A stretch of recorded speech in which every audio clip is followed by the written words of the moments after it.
ওয়ালাইকুম আসসালাম।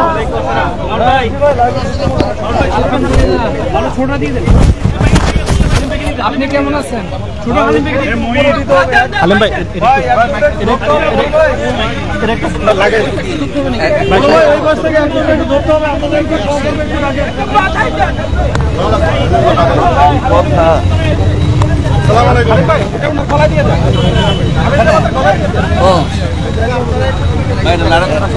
এটা লাগাইতে হবে মনে হয়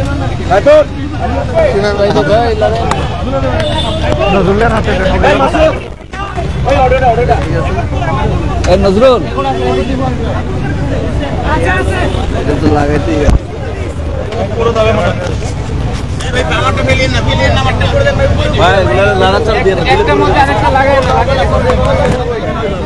লাড়াতার দিন লাড়াতার দিলে পরে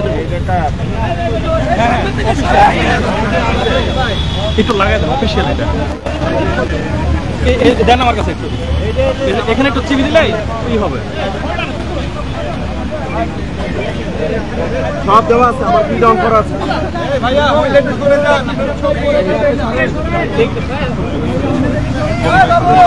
আপা একটু রেকর্ড দিতে বলেন রেকর্ড বলছি তো ব্যাকওয়ার্ড একটা দাঁড়া এবার রাখতে হবে তো ভাই লাড়াতে পড়ে যাবো এগুলা লাড়াতে পড়ে যাবো ভাই বললাম ভাই এগুলা লাড়াতে পড়বে এটা নিচে দেওয়া যায় কারণ এই যেটা রাখতে গিয়ে ভাই আরেকটা এই যে দুটা পড়ে গেছে ওই দিক থেকে নেন ভাই আরটিভি কই দুটো বলছে এটা হলো আরটিভি কেবলটা ছাড়েন তো এটা একটু ধরেন আপনি ওইটা কার হ্যাঁ আপনিও ধরেন সবাই মিলে ধরেন ওনার হাতে কিছু দেন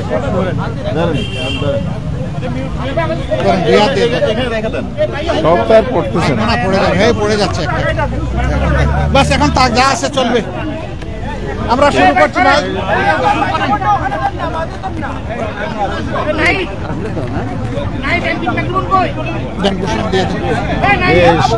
সম্মানিত সাংবাদিক বন্ধুগণ আজকে বাংলাদেশ জামায়াত ইসলামীর আমির জাতীয় নেতা ডাক্তার শফিকুর রহমানের সাথে মাননীয় উপদেষ্টা প্রফেসর ডক্টর ইউনূস এবং তার সাথে উপদেষ্টাবৃন্দ মাননীয় প্রধান উপদেষ্টা ডক্টর ইউনূস এবং তার সহকর্মী অন্যান্য উপদেষ্টা আরও 3 জন ছিলেন এবং জামায়াত ইসলামীর পক্ষ থেকে আমরা এখানে গিয়েছিলাম আমির জামাতের নেতৃত্বে জনাব সাইফুল আলম খান মিলন জামায়াত ইসলামী কেন্দ্রীয় নির্বাহী পরিষদ সদস্য হামিদুর রহমান আজাদ আমি জামায়াতের কেন্দ্রীয় সহকারী সেক্রেটারি জেনারেল এবং সহকারী সেক্রেটারি মৌলানা আব্দুল হালিম আমাদের এই একটি ফলপ্রসূ আলোচনা এখানে হয়েছে এ ব্যাপারে গণমাধ্যমের উদ্দেশ্যে জাতির উদ্দেশ্যে এখন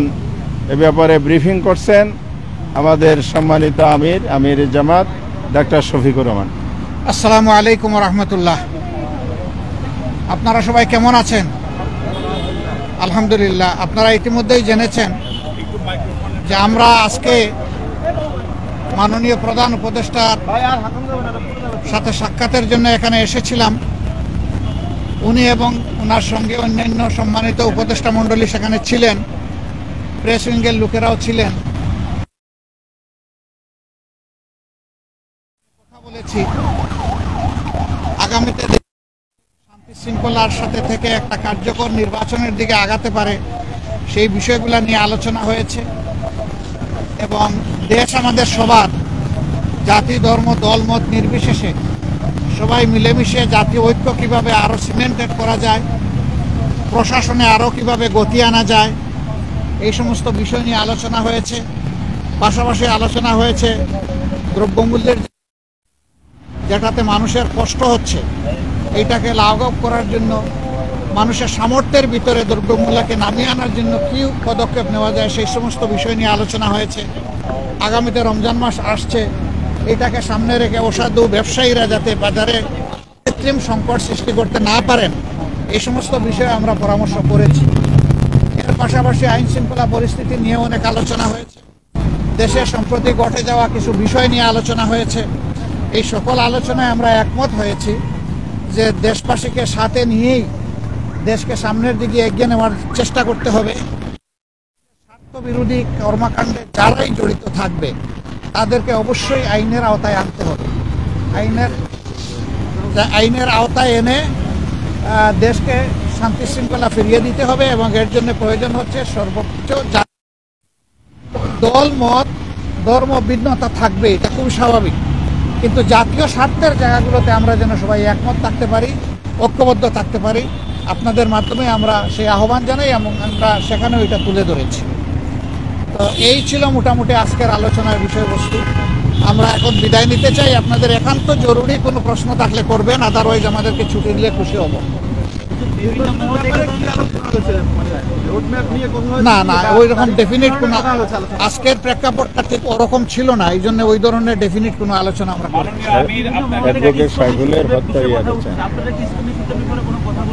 জি, আমরা শুধু ইসকন না, আমরা বলেছি জাতীয় স্বার্থের বিরুদ্ধে যারাই যাবে তাদের ব্যাপারে পদক্ষেপ নিতে হবে। মাননীয় আমির গতকাল বিএনপির একটি প্রতিনিধি দল প্রধান উপদেষ্টার সাথে দেখা করে দেশের সাম্প্রতিক পরিস্থিতিতে উদ্বেগ প্রকাশ করেছেন। জামাতের পক্ষ থেকে কি এরকম কোনো উদ্বেগের কথা বলা হয়েছে কিনা? আর দ্বিতীয় কথা হলো যে বিএনপির পক্ষ থেকে সকল দলকে নিয়ে একটা জাতীয় ঐক্যের কথা বলা হয়েছে এবং বিএনপি বলেছে নির্বাচনের একটা রোড ম্যাপ। এই তিনটা কি আপনারা বলেছেন কিনা? না, জাতীয় ঐক্যের কথা তো অবভিয়াসলি এসেছে এবং আমাদের উদ্বেগ নিয়েই তো আমরা আলোচনা এখানে বসছি। সেই উদ্বেগ ওই অর্থে নয় যে হায় হায় দেশ বলে গুল্লায় গেল, বিষয় তা না। বিষয় হচ্ছে আমাদের দেশের শান্তি শৃঙ্খলা কারা ধ্বংস করতে চায় তাদেরকে চিহ্নিত করতে হবে এবং ঐক্যবদ্ধভাবে এটার মোকাবেলা করতে হবে জাতি হিসাবে।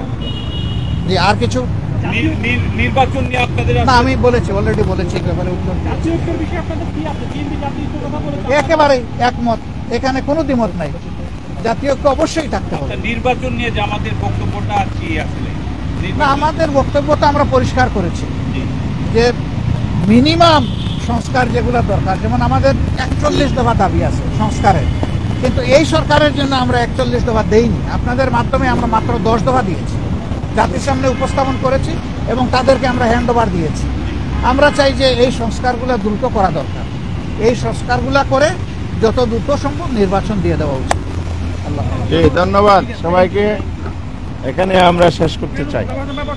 জি, অনেক ধন্যবাদ আপনাদের সহযোগিতা।